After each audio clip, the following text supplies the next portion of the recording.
There's no question in my mind that emergers are among the most effective flies to use on spring creeks and tailwaters. Emergers are effective because it takes the dun of the mayfly and midges or other aquatic insects some time to break free as they drift in the surface film. Mayflies take much longer to emerge than other types of aquatic insects, and so emergers are extremely effective. One of my favorites is called the halfback emerger, and it's a pretty simple pattern to tie.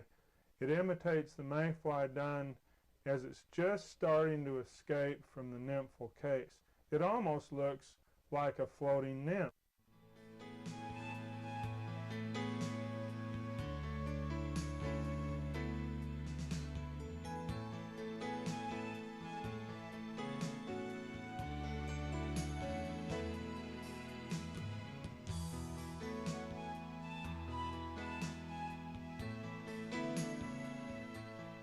I'm going to use a dry fly hook, the TMC Model 100, and we're going to use, in this particular color scheme, I'm going to imitate a pale morning dun.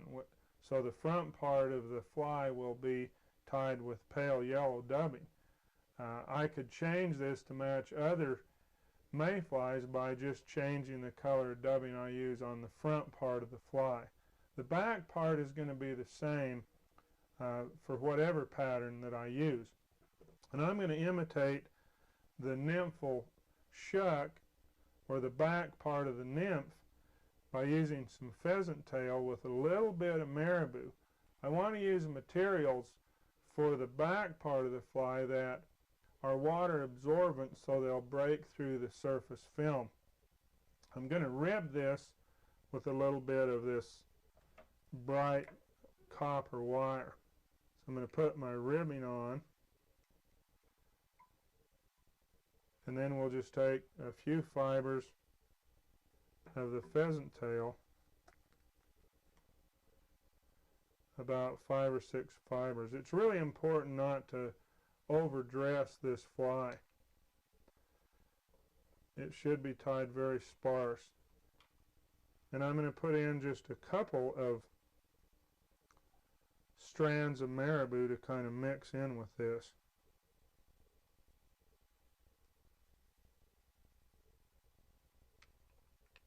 Tie this in, and then we'll just wrap this forward about halfway up the hook shank, just kind of twisting this a little bit.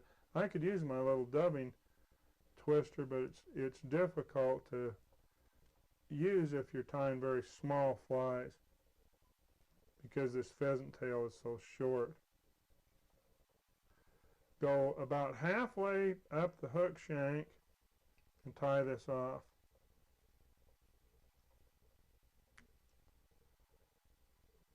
We want to break the marabou so that it's no longer than the pheasant tail fibers. And then we're going to rib this with this wire, which will help bind it down and also will add a little bit of weight to the fly, to the back part of the fly. Now for the front, I'm going to tie some dubbing, and I'm going to tie a wing case out of deer hair. I might mention how this fly came about. I was fishing down on the Harriman State Park section of the Henry's Fork, and I ran across some very particular fish that were very difficult to catch. And it was obvious they weren't taking the duns. In fact, the duns would float over them and they'd totally ignore them. Yet they would continue to rise. And looking at the water very close to me, I actually watched a couple of mayflies emerge. And the closest thing I could see to what this looked like was a little humpy.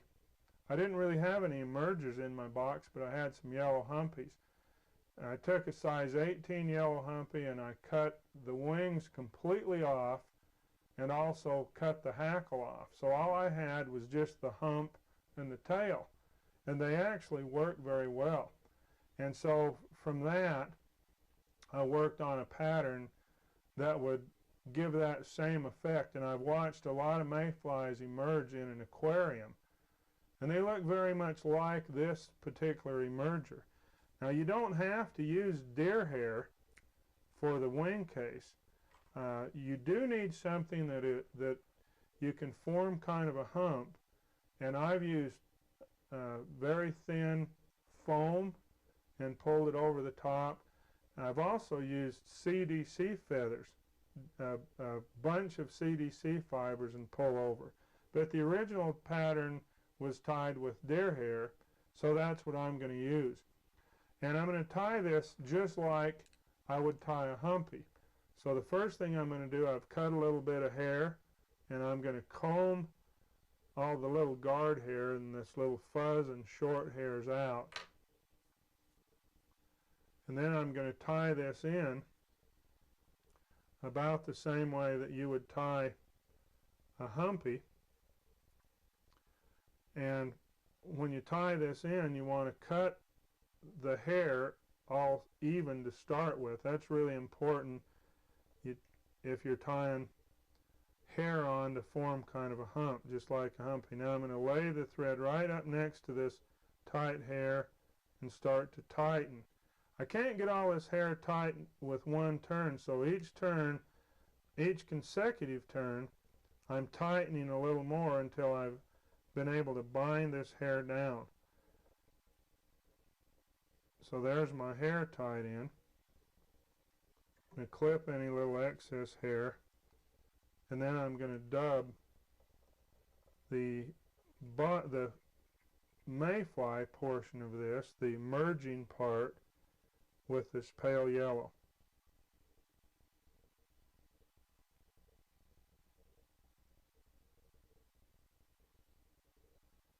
Just enough to cover this hair.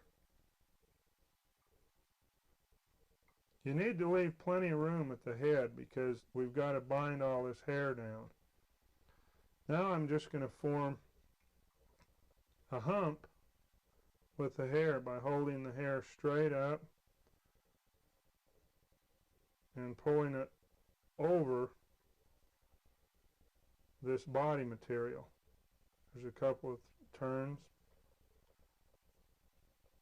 and then we're going to tighten it down. Well, that looks like a humpy with a giant wing. The only difference is all this hair in the front now is going to have to be clipped out. So you need to be careful as you do that. You want to slide the scissors down as close as possible to the hump. Just rest them against the hair. If you get them real close, then the excess you can crimp down with the thread, and you're not going to see all this bulky hair that is showing up right now.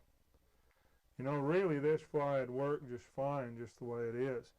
But to really kind of add and finish the fly off and make it look a little nicer, I'm going to wind over the hair a little bit, and then we're going to put some dubbing.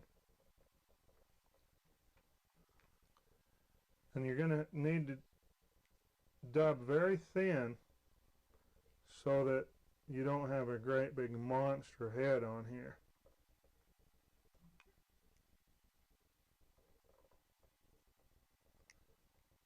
Just making it a little bit yellow, and then we'll finish that fly off. Pretty simple fly, but extremely effective. It makes you wonder why these flies that are so simple work so well on spring creeks. But the reason is because fish tend to do most of their feeding in the surface film rather than on it. And that's why you need to keep your patterns fairly sparse so that they'll just sit right in the film. And this fly does a great job of doing that. It's really an effective emerger pattern.